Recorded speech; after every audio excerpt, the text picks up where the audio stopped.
Caught behind Venetian blinds, out of reach for the city lights. This ain't where I belong.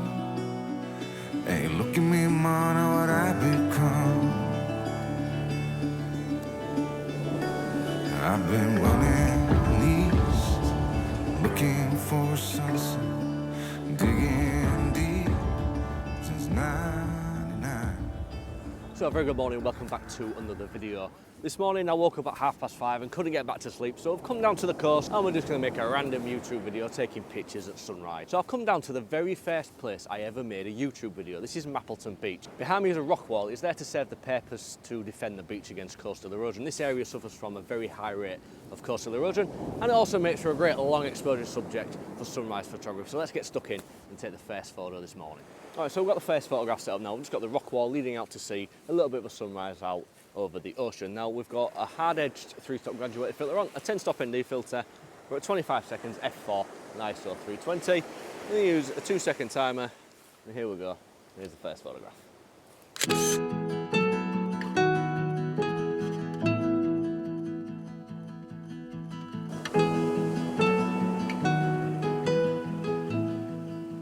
So the tide is coming in this morning. It's getting quite frisky, it's getting quite close, but it's given me an idea.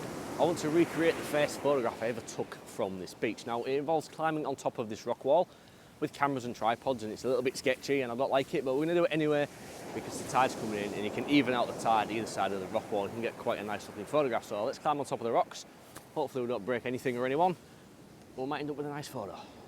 Let's get to yours now.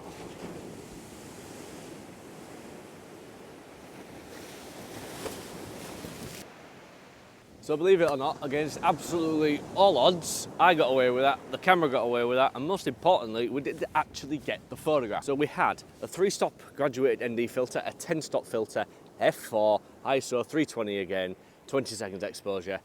Here's the sketchy photograph, and we're never doing that again.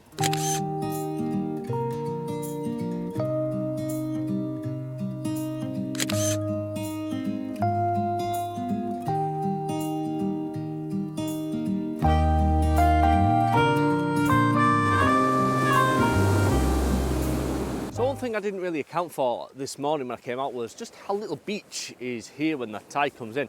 So I'm kind of thinking what we should do is swap the kit lens out, throw the 40-150 on, give us a little bit more reach, and we may just be able to camp on a little bit of beach that's left, a little bit of area of sand that we've got at the back here, and just pick some targets out from a distance, nice and safe away from all the waves and all the splashes and all the wetness, and that lens is probably going to need some time to dry out.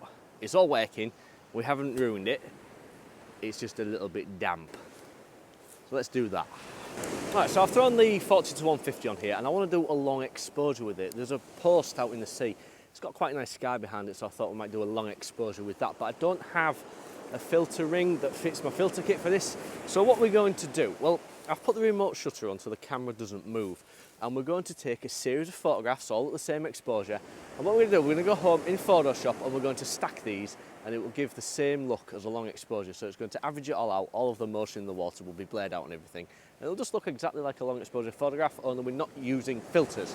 So let me show you how it works. All right, so like I said, the composition set up, I have the remote shutter, and I've also put the camera into single shot electronic shutter mode, just to stop any shutter shock from wobbling the images about to take these. And all I'm going to do is one after another, take a series of photographs, same photograph, over and over again. Maybe count to 10, maybe 15 photographs. The more of these you take, the more of the long exposure look that you're going to get. But at the same time, when you average these out, you're also going to eliminate a lot of the noise. So you're actually going to end up with a cleaner looking image than you would do using a long exposure filter kit. It's just one of them little tricks that you pick up as you go along with this sort of thing. So I'm just going to keep taking a series of photographs here. I've got plenty of them to stack up.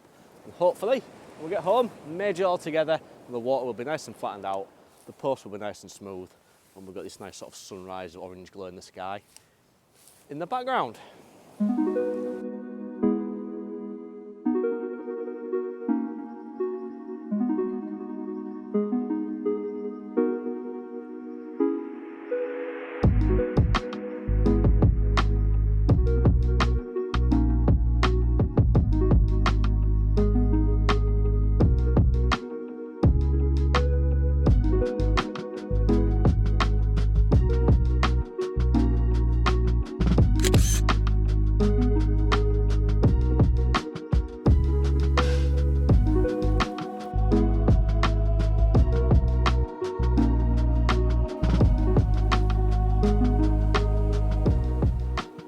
So for the final photograph from today's video, I've moved a little bit further up, a little bit higher up. I'm just going to take a picture again of the rock wall. Now the tide's really coming.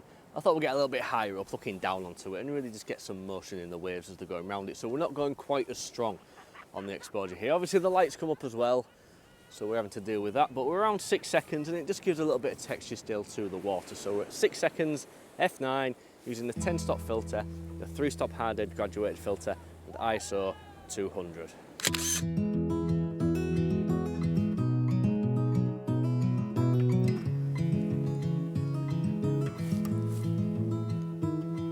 So thank you very much for watching today's video. It was a bit of a random one this morning. Like I say, I kind of woke up early and I was awake, so I just decided to come out with the cameras and, well, we'll see what happens, don't we, sometimes. So thank you very much for watching. I do hope you enjoyed the video. If you did, there is a thumbs up button. You can always press that and it helps bring new viewers to see my content. And there is a subscribe button somewhere below me. You can press that and you see more nonsense from myself every single week. So until the next time, it's peace and goodbye.